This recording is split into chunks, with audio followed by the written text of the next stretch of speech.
evening. I'm back. I'm back. Um, I'm gonna take this time to say hello to everyone. Hold on one second. I gotta put the light on. Whoa. I have to go into another room now. I have to open up a window because I'm not putting on my AC. Oh, my other window's open. I gotta put the fan on. It's a little stuffy. It's a little stuffy. But tonight I'm gonna talk about mental health and addiction and how it's impacted my life from others. Um, I said I have an adult son. He um, has actually. What am I doing here? I turn the fan on. I'm multitasking. He unfortunately got in with the wrong people, and I guess maybe a pre-genetic disposition to it. Um, he fell into a pattern of addiction, a habit of addiction, and a pattern of addiction, and it's a habit and it's a pattern. And for anyone who has a family member who is suffering, what they say every time an addict talks, every one is an addict lying when they're talking. So it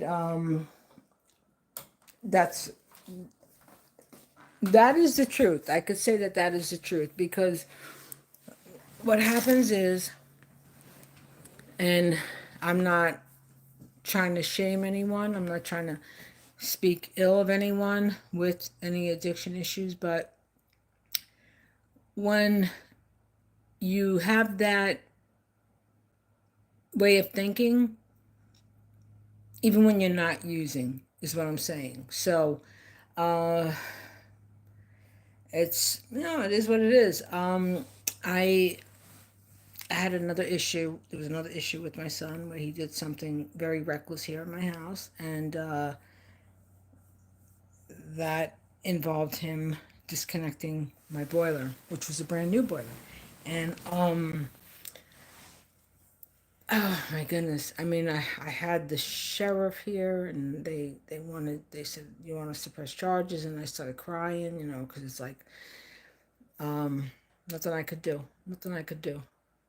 Um, I mean, yeah, I could have definitely pressed charges on him, but I just, I didn't want to deal with that because what had happened years ago, I tried my best to become his guardian, and wonderful the wonderful system, well, that didn't happen. And uh the system is broken, and the only way that people like my son get any type of what's the word I'm looking for, rehabilitative therapy is being incarcerated. And I hope he is not back on that route, because I mean, like, if that unfortunately happens to be the situation, I'm just not going to deal with him. He hasn't contacted me. So hello. um I don't know who you are. Oh, hi. So what I'm saying is, for anyone with addiction issues, or anyone with family with addiction issues, it's a battle. It's a battle. And he was here. He was here for a while. He was doing very good, and then the progression started. He had one of his friends come over. It was my birthday, and she brought a cake, and I had asked my son to unplug the refrigerator downstairs to bring the ice cream cake up. And it was like, I'll do it later when my friend leaves. 5 minutes it'll take you. 2 minutes. Walk up the steps. I'll put the cake in the freezer. He's got the freezer on. Now, to rewind. He was living in my house for 6 months. He's 45 years old. He's collecting unemployment. I didn't ask him for anything. I even helped him. I paid his car insurance. He bought whatever food he wanted, and he paid his car and whatever. But everything else is on me.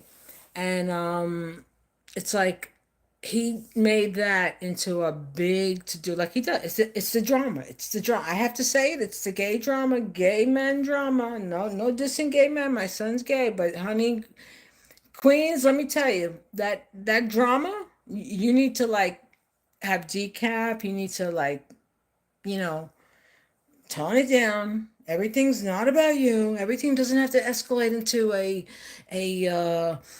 catastrophic event. I love the gays. I love the gays. But gay men, put a break on it. Put a pause. Put a pause. You know. So again, not dissing gays, not dissing gay men. So yeah, he overreacted, and that's his personality. And then also too, he yeah, it was just not a good situation. I mean, it set me back. It set me back financially again. And, it was just the emotional toil of that. Like, oh my God, are you kidding me? You disconnect the boiler? And then I had this service company come. The guy didn't know, he didn't know his peach cracked to his elbow. And, yeah, for real. And I was like, that was like 175 or $200 visit. This guy, and he made it worse. He made the boiler worse. It was a Wild McLean, one of those new digital ones. My son hooked it up. He did the electronic work and he hooked up all the wires and he even cut and welded. And, the guy that works here helps me. He also worked too. But, yeah, he disconnected the boiler. Yeah, that happened March 27th.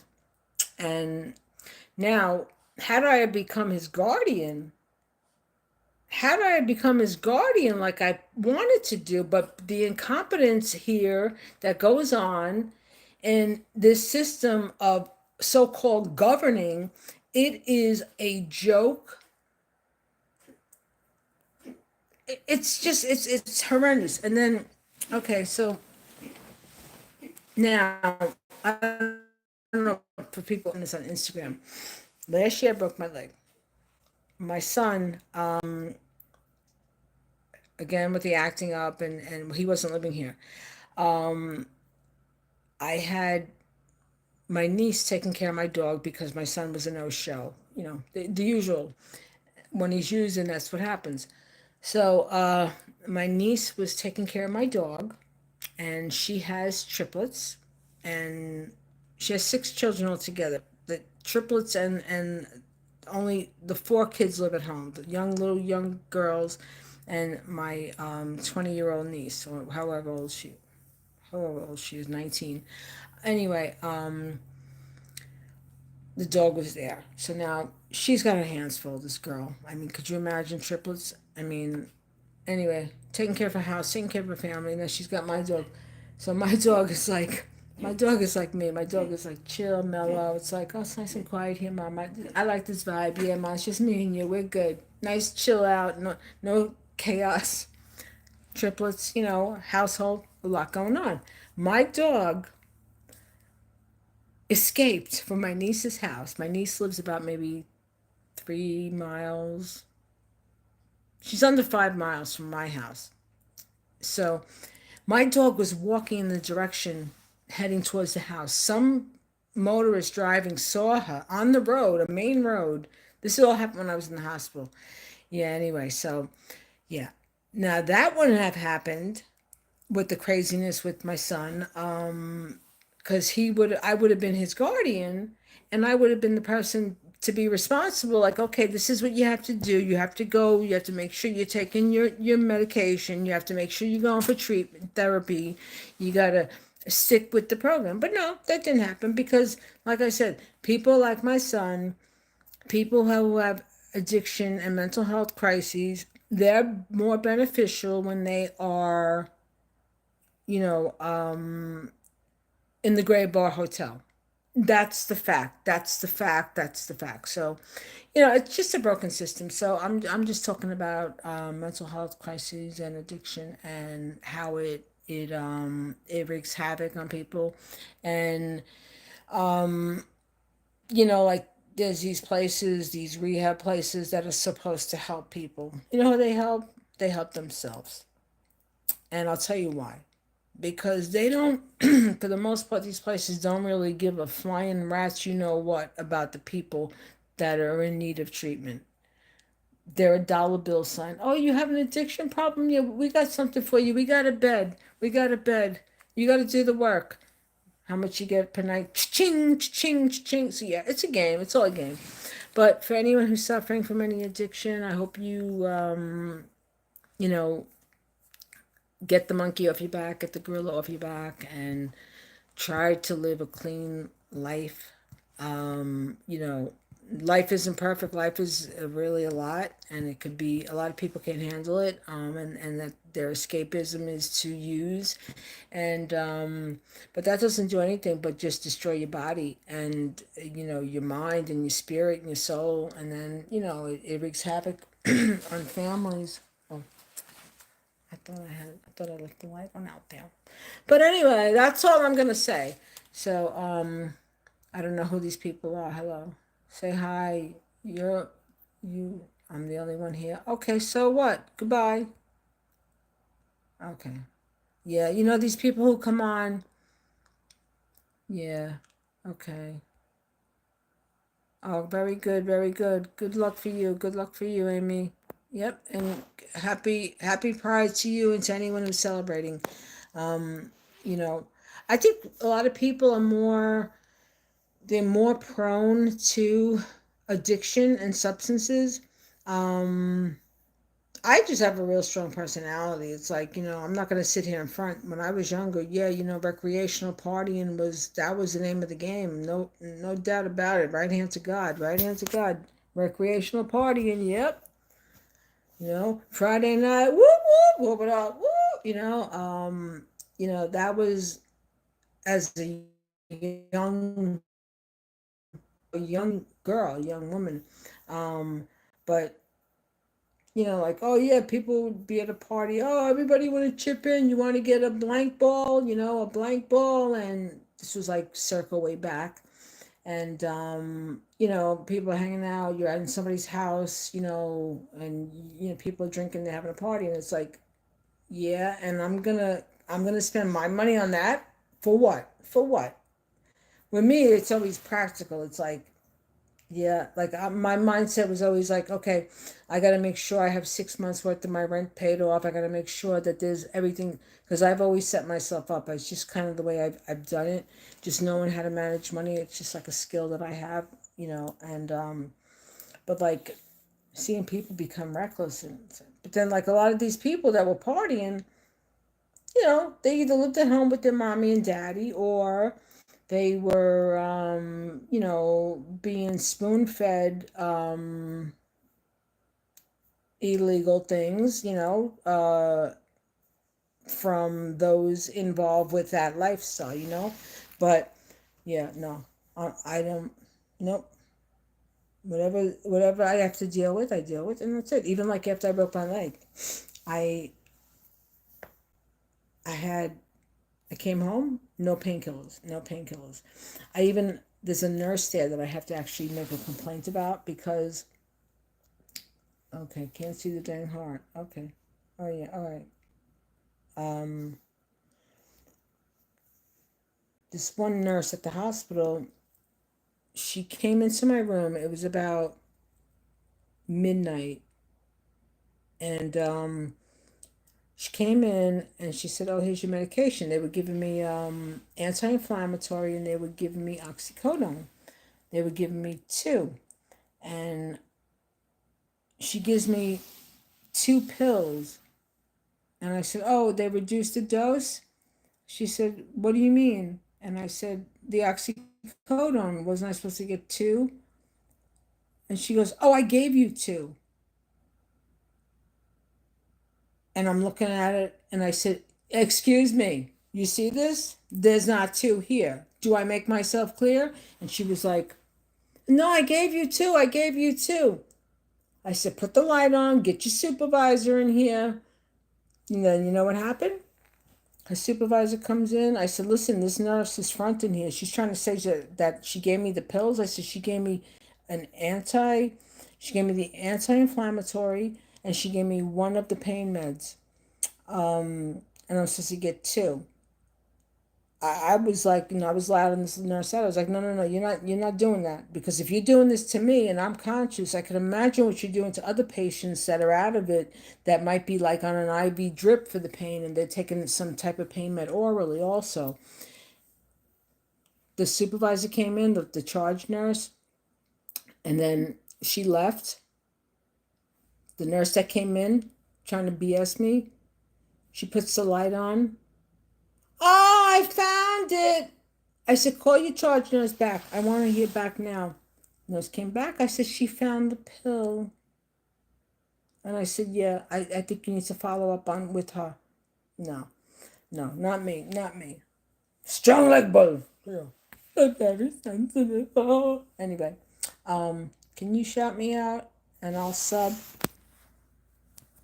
Hi. Who are you? Let me see. Who are you? Okay. You joined 2 weeks ago. Hi, Nick. How are you? No, I don't like that name. No. Hi. Okay. Are you a real person? Where are you from? Where are you from? Who's your mother and father? I want to know. Wisconsin. Yeah, okay. Nice try. All right. Enjoy Wisconsin. You got good cheese, I hear. Anyway, I'm going to sign off. Anyone dealing with addiction from somebody in your family, go to Al-Anon meetings. That's what actually saved me a lot. Just realizing, like, this isn't. I'm like babysitting this situation. Like, what the heck? What? Why? Why? Like, I gotta. It's like the people that are like, now, well, they just like. I guess they have to meet me so I could set them straight. Anyway. Okay. Thank you, Nick. Thank you, Nick. Okay. All right. All right. Wisconsin. I'm good. How's your weather in Wisconsin there? How do you like that cheese, huh? I'm a stand-up comic too. I really am. I can tell jokes. I can be real funny. Okay. All right. Anyway, I'm going to sign off. I hope you enjoy your cheese. Yes, it is. I just reintroduced cheese to my diet. We had a breakup. We've been on a bit of a long sabbatical. Um, because the enzyme in cheese that they added in the 70s, well, that little enzyme, it preserves it, but that little enzyme causes me some digestion issues. Yes. It's all about those enzymes in me. Oh, imagine me on alcohol. Oh my God. I might be flying for the chandelier. No. Okay, I'm going to go. All right. Good night. Bye. Pray for those that are suffering from addiction and mental health crisis. Pray for their families. Pray for their wives, their girlfriends, their children, their parents, grandparents, everyone that it affects, because it affects everyone. Like this stuff that's gone on with my son. I mean, I had my family pretty tore up, and they were like, really worried about me, because it's like, it's like, it's like a carousel. It goes around, the ride stops for a little bit, and then, he gets a little antsy, and then it starts again, so anyway, till next time. Peace and blessings, everybody. Alhamdulillah, Rahman Rahim. Pray for peace. Pray for peace. Peace in the Middle East. Peace in the Middle East. Peace.